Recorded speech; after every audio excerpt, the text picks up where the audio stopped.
바다가 없어지면은 용의 터전이 없어지잖아요. 그러니까 용띠한테는 음기가 가장 중요한 거예요. 그러니까 상대적으로 중요하다는 거예요. 그래서 용띠한테는 음기의 중요성을 자꾸 강조하는 거예요. 그래서 저 정보의 바다를 외면하면은 용띠야말로 자기의 터전을 잃게 되는 거예요. 공부를 하면 좋겠죠.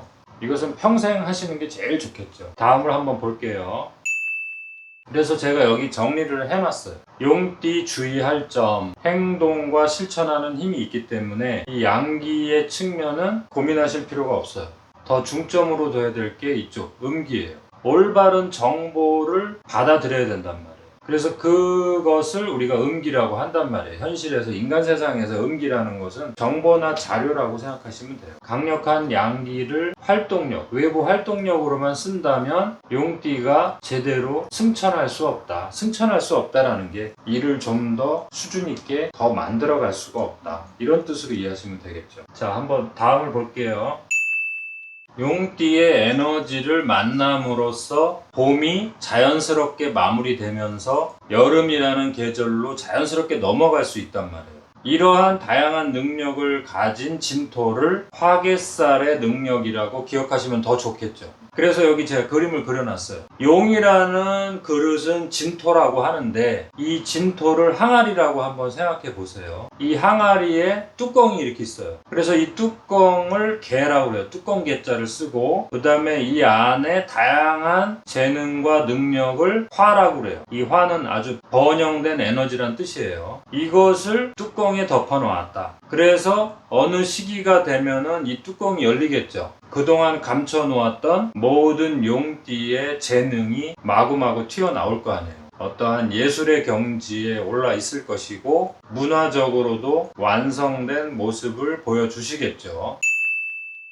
용, 진 이렇게 써놨죠. 그 다음에 오양, 이름 이것을 좀 어려운 말로 태양, 진, 토라고 하죠. 당연히 강한 표출력으로 나오겠죠. 경쟁심과 고집, 투쟁력, 자기가 적극적으로 결정하는 힘이 강력해진다고 하는 거예요. 전체적으로 깔려있다 이거예요. 기본적인 기질 속에. 용띠를 상징하는 거죠. 자, 여기 한번 보세요. 자, 태양진 토양하는 건 첫 번째. 우선 이걸 생각하세요. 영양이 가장 풍부한 토양이다. 그래서 용띠가 먹을 복을 갖고 태어나고 사회적으로 일을 열심히 해서 성공하는 어떤 복을 갖고 태어났다. 그리고 저 태양진토의 에너지가 활동성으로 작동하니까 나이가 들어서도 대단히 활동적이면서도 사회성이 오래 지속된다. 주변을 좀 밝게 만들고 자기 역할을 좀 성실하게 해내면서 주변 사람들한테 인기가 많다. 일단은 이렇게 기억을 하세요. 그런데 우리는 지금 이제 여기에서 어떤 그런 좋은 점만 얘기하는 게 아니라 단점을 좀 알아보고 싶잖아요. 태양진토를 우리 인간으로 따지면은 가장 겉의 표면, 거기에 이제 피부층과 근육층이 있는데 용띠는 다른 거를 볼 필요가 없이 이 피부층과 근육층만 보면은 용띠가 잘 나가는 사람인지 현재 못 쓰고 있는 사람인지가 분명하게 보여진단 말이에요. 어떻게 보여져요? 여기 한번 보세요. 피부층이나 근육층 상태를 보면 용띠 운명을 알 수 있다. 물론 이 간단한 말 속에 여러 가지 이제 내용이 있지만 이번 시간에 간단하게 보면은 우선 피부층이나 근육층의 탄력이 떨어지면 5대1의 균형이 깨졌다는 뜻이잖아요. 그러면 용띠의 운명이 지금 나빠지고 있는 거다. 미리 그렇게 알고 계시면 돼요.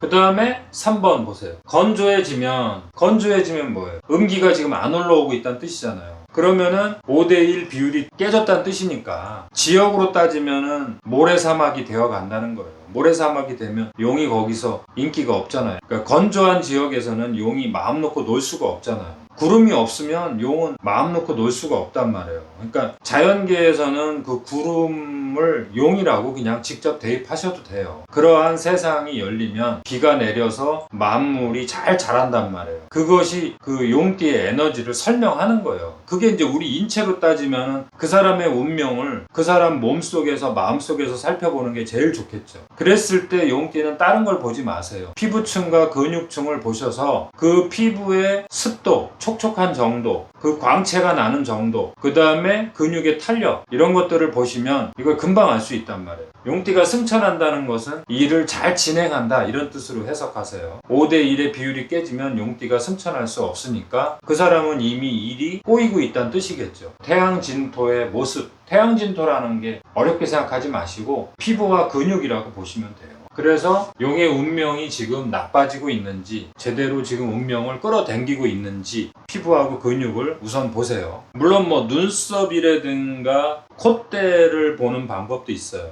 왜냐면 이제 눈썹을 봤는데 눈썹이 상당히 아름답다든가 그러면은 음기가 쫙쫙 올라오고 있다는 신호란 말이에요. 그 다음에 콧대에서 광채가 난다든가, 그러면 콧대라는 것은 산등성이란 말이에요. 산등성이는 물이 올라가기 제일 힘든 지역이란 말이에요. 거기에서 광채가 날 정도면 그 사람은 운명이 최고 상태라고 보시면 돼요. 양기가 제대로 올라오고 있다는 거예요. 양기라는 것이 음기가 없이 올라오면은 완전히 뭐 껍질이 벗겨지고 뭐 트러블이 생기면서 가렵고 뭐 병 치료하러 다니느냐고 뭐 사회적인 업무를 볼 수가 없어요. 그럼 운명 당연히 나빠지겠죠. 그러니까 양기라는 것은, 명리학에서 말하는 양기라는 것은 음기를 항상 데리고 다녀야 되는데 이런 공부를 많이 안 하신 분들은 어려우니까 제가 얘기한 대로 그냥 광채가 나는지, 탄력이 있는지, 수분이 촉촉하게 올라오는지 이런 거를 위주로 보세요. 그리고 이제 눈썹의 아름다움이라든가 콧대라든가 이런 거는 조금 공부하시면서 다듬으시면 더 좋은 방법으로 자기가 장착할 수 있겠죠. 용띠에게는 맞춤형 관상학이 더 중요하겠죠. 띠마다 그 띠에게 필요한 관상학을 공부하시는 게 더 중요하겠죠. 잘생겼다고 운이 다 좋은 건 아니에요. 오히려 그것으로 인해서 더 엉키는 사람들도 많단 말이에요. 그런 얘기들은 차차 하기로 하고 다음을 한번 볼게요. 자, 용띠라고 하는 에너지를 우리가 살필 때 그 용띠가 세 단계로 움직일 거 아니에요. 바닷속에서 잠룡의 시기로 존재하는 어떠한 때가 있겠죠. 그 준비하는 시간을 잠룡의 시간이라고 보시면 되겠죠. 활동하면서 여러 가지 역할을 하는 그러한 용띠분들이 대다수가 존재하겠죠. 자기가 이제 제대로 준비해서 화개살의 그 뚜껑을 완전히 열어서 자기가 세상 바깥으로 나갈 거 아니에요. 거길 뭐라고 그래요? 지호의 세상이라고 해요. 사람들의 시선을 받는 무대, 이러한 곳을 지호의 세상이라고 해요. 그 지호의 세상에 가장 적합한 사람이 누구예요? 용띠분들이란 말이에요. 용띠가 그 화개살의 뚜껑이 열리면서 강력한 추진력이 나오면 벌써 외모에서 엄청난 광채가 나온단 말이에요. 단순히 뭐 잘생겼다 이런 뜻이 아니에요. 기운이 나온다는 뜻이에요. 사람들을 이끄는 어떤 우두머리 역할을 하는 사람도 있고, 인기를 먹는 사람들도 있고, 그 다음에 무대에서 실력 발휘를 제대로 하는 분들, 무대에서 제대로 실력 발휘를 못한다면 그것은 이제 용띠의 에너지가 아니죠. 용띠에게는 저 잠룡의 시기가 대단히 중요한데, 잠룡으로만 존재한다면 용띠는 전혀 무대에서 실력 발휘가 또 안 될 거 아니에요. 그래서 이제 용띠가 화개살의 그릇을 갖고 태어났으니까 다양한 시행착오를 젊은 시절에 미리 겪는 것이 가장 좋겠죠. 시행착오를 경험이라고 하는 거예요. 경험. 그 다음에 공부라고 하는 거죠. 그런데 이제 용띠를 먹구름에 비유를 하는 거는 뭐예요? 먹구름이 비가 내릴 수도 있고 천둥만 치고 비가 안 내릴 수도 있잖아요. 그거를 용띠의 운명의 기복이라고 한단 말이에요. 기복이라는 것은 일어날 때와 납작 엎드릴 때가 반복이 된다는 뜻이에요. 예전에 어르신들이 청명고구의 계절에 먹구름이 끼면 비가 안 내려도 욕을 먹는 거예요. 용은. 봄에 비가 내려야지 곡식이 잘 자라는데 먹구름만 끼고 비가 안 내리니까 욕을 먹을 거 아니에요. 근데 또 비가 내리기 시작하니까 엄청 많이 내렸어요. 그러면 어떻게? 또 뭐 곡식이 또 막 물에 막 그냥 떠내려가고 그냥 막 썩어버리고 하니까 또 욕 먹는단 말이에요. 그래서 옛날 어른들이 용띠한테 뭐라 그랬어요? 비가 안 내려도 욕 먹고 비가 많이 내려도 욕 먹고 이거 뭐 계속 욕 먹는다고 우스갯소리로 그런 말을 했단 말이에요. 그 말은 그 조절이 참 힘들다는 거예요. 5대1의 비율을 갖고 있는데 참 얼마나 조절이 그게 힘들어요. 음기가 없어도 마른 하늘에 날벼락이 되는 거고, 음기가 너무 많이 올라가서 땅속에서는 부족한데 하늘에서는 또 너무 또 폭풍우가 돼서 내리니까 또 곡식이 또 막 쓸려 내려가잖아요. 그래도 또 욕먹는 거잖아요.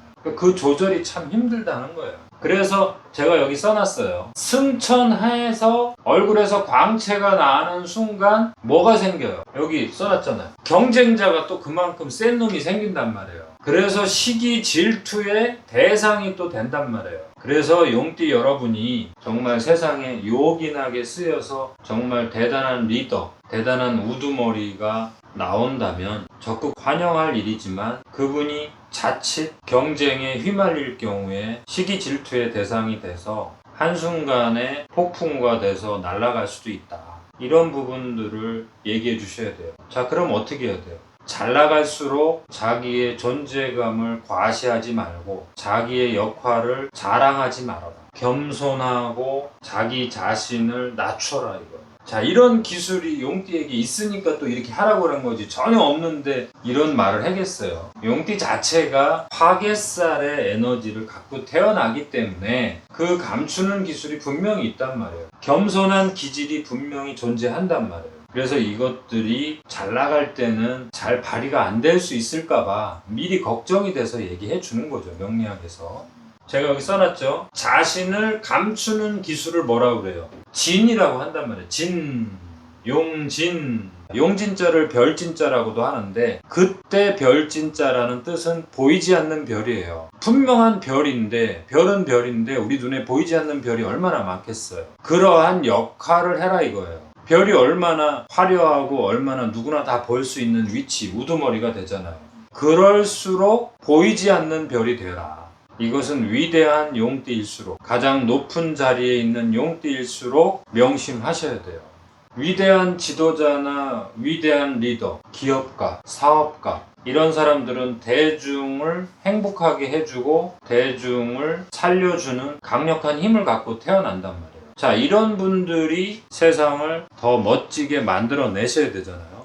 명리학이 할 일도 참 많이 있는 거예요.